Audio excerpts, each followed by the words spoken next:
E aí, tudo bem? Bem-vindos a mais uma análise nossa. Hoje a gente vai mergulhar de cabeça num tema que é fascinante, mas que tem um significado histórico, digamos, bem instável: a política. Mas, não estamos falando daquela política das manchetes de jornal, das eleições de hoje em dia, sabe? A gente vai falar da invenção dela lá na Antiguidade Clássica, quando ela foi pensada puramente como uma prática coletiva de liberdade. Isso já levanta aquela grande questão para instigar a gente logo de cara. O que de fato define a política? É super comum a gente pensar que é algo natural da humanidade, que a gente meio que nasceu para isso.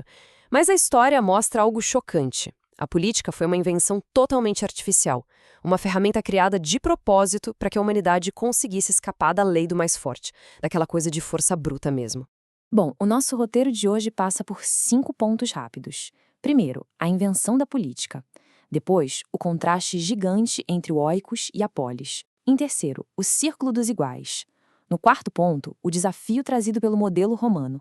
E, para fechar, a prática da liberdade. Vamos lá? Começando pelo nosso primeiro ponto, a invenção da política. Olha só, para entender como a política tomou forma, a gente precisa olhar para como os gregos e romanos definiam quem era o tal do cidadão. A cidadania exigia juntar duas coisas vitais: liberdade e igualdade. A própria existência da cidade, da famosa polis, dependia de ser uma comunidade de pessoas livres.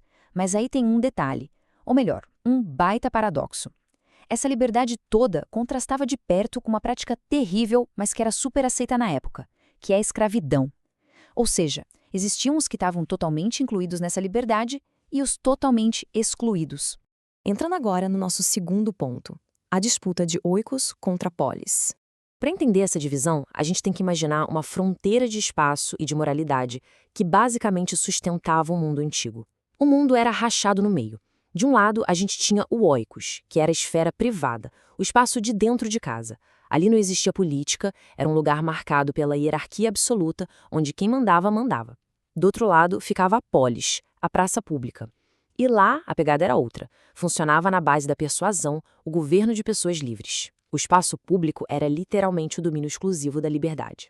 Isso puxa um conceito central para a gente, o despotismo. O poder despótico era aquele mando absoluto, arbitrário, tipo, eu mando, você obedece e ponto. O pulo do gato aqui é entender que esse despotismo pertencia só à esfera doméstica, lá no espaço fechado de casa.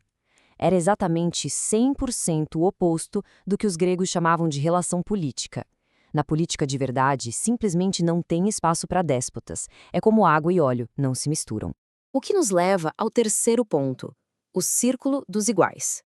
É lá no terreno da Grécia que a semente da vida política realmente brotou. E para visualizar isso, os historiadores adoram lembrar de uma cena clássica do Canto 2 da Ilíada de Homero. Imagina a cena. Chefes guerreiros sentados formando um círculo para deliberar. Esse formato não era por acaso, viu? Ao sentar todo mundo na mesma distância do centro, nasceu ali a ideia de paridade. Não tinha um chefe supremo ali no topo da mesa ditando as regras. Todo mundo podia falar francamente o que pensava. Era o símbolo máximo do poder coletivo que surge quando estamos entre pares. E dessa roda de pessoas iguais nasce o conceito de eleutéria, que é a palavra grega para liberdade. Mas vamos deixar uma coisa bem clara. A liberdade não era vista como um direito humano universal, que a pessoa já nasce tendo. Era um valor super específico que só se praticava dentro de um grupo coletivo, na esfera pública. E, claro, muito longe das correntes de dominação que rolavam lá na esfera privada que a gente comentou.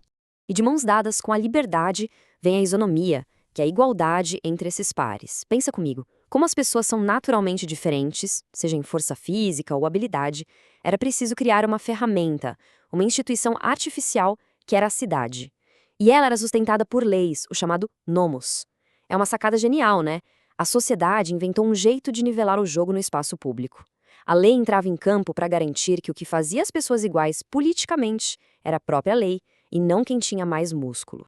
E a principal ferramenta para colocar essa igualdade em prática era a isegoria, o direito igual de falar. A palavra falada era o coração do negócio todo. Ao invés de resolver os problemas na ponta da espada ou com lanças, o que, cá entre nós, era bem o padrão da época, o debate virou estrela do show. Trocar argumentos passou a ser a única arma aceitável para tentar chegar num consenso. Tem uma frase fantástica do historiador Jean-Pierre Vernant que resume isso perfeitamente. Ele diz: Os que se medem pela palavra, que opõem discurso a discurso, formam nessa sociedade hierarquizada um grupo de iguais. É sensacional pensar nisso. Uma elite antiga, totalmente focada na guerra, simplesmente mudou a chave, tirando o poder da ponta da espada e colocando na arte do debate igualitário. Um verdadeiro divisor de águas. A teórica Hannah Arendt tem uma observação que amarra isso de um jeito brilhante. Ela diz: a polis definia-se explicitamente como um modo de vida fundado apenas na persuasão, e não na violência. Traduzindo, violência ficava do lado de fora dos muros, lá no campo de batalha. Da porta para dentro, na arena política, quem mandava era o poder de convencimento. Mas nem tudo é tão simples. Vamos ao ponto 4, o desafio romano. Todo esse cenário lindo, horizontal e grego encontra uma baita lombada quando a gente olha para outra gigante da antiguidade, Roma. As estruturas eram profundamente diferentes. Enquanto os gregos apostavam todas as fichas na igualdade perfeita, a isonomia, Roma funcionava na base do império da lei. A engrenagem grega era a persuasão entre pessoas no mesmo nível. Já o esquema romano dependia quase que inteiramente da tradição, do respeito sacrossanto às regras dos antepassados, tudo ditado por um poder bem diferente, um senado super hierarquizado. E é aí que entra uma palavra de peso no mundo político: auctoritas, o conceito romano de autoridade. É um poder meio complexo, porque ele exige obediência sem usar a força bruta, mas ao mesmo tempo não usa aquela persuasão igualitária dos gregos. A autoridade romana fica num meio termo bem desconfortável ali, imprensada entre a violência pura e a igualdade total. E o grande ponto de atrito nessa história é que o Senado romano, com esse apego extremo à tradição, acabou trazendo de volta a divisão de classes para o meio do espaço público. Mesmo existindo assembleias com o povo, no fim das contas, a aristocracia tinha um peso muito maior na hora de decidir as coisas. Foi um desvio gigante daquela busca grega por um consenso horizontal onde todo mundo tinha exatamente o mesmo peso. O que nos traz para o nosso quinto e último ponto: a prática da liberdade. Juntando todos esses pedaços da história, a gente consegue montar o quebra-cabeça dos requisitos para a política de verdade existir. Primeiro, precisa ter uma associação ativa de seres humanos que sejam livres e iguais.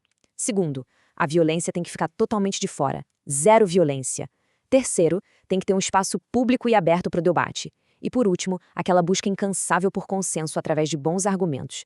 É um esforço constante para resolver atritos sem nunca apelar para a dominação. E é exatamente isso que fundamenta a grande mensagem da nossa análise. A política, na sua essência lá da origem, é a prática coletiva da liberdade. Ela só acontece de verdade quando a gente entra num espaço onde as nossas opiniões iniciais podem ser desafiadas e até mudadas. Tudo por meio de uma conversa franca entre pessoas que se respeitam e se enxergam puramente como pares. E para fechar, fica uma pulga atrás da orelha para a gente pensar com base em tudo isso que vimos. Será que a verdadeira política, que essa arena milenar tão frágil, dependente de igualdade perfeita e persuasão livre, será que ela consegue sobreviver quando as imensas desigualdades da nossa sociedade de hoje inevitavelmente invadem o espaço público? Fica aí a reflexão para a gente avaliar as instituições que moldam o nosso mundo hoje. Muito obrigado por acompanharem mais essa análise e até a próxima.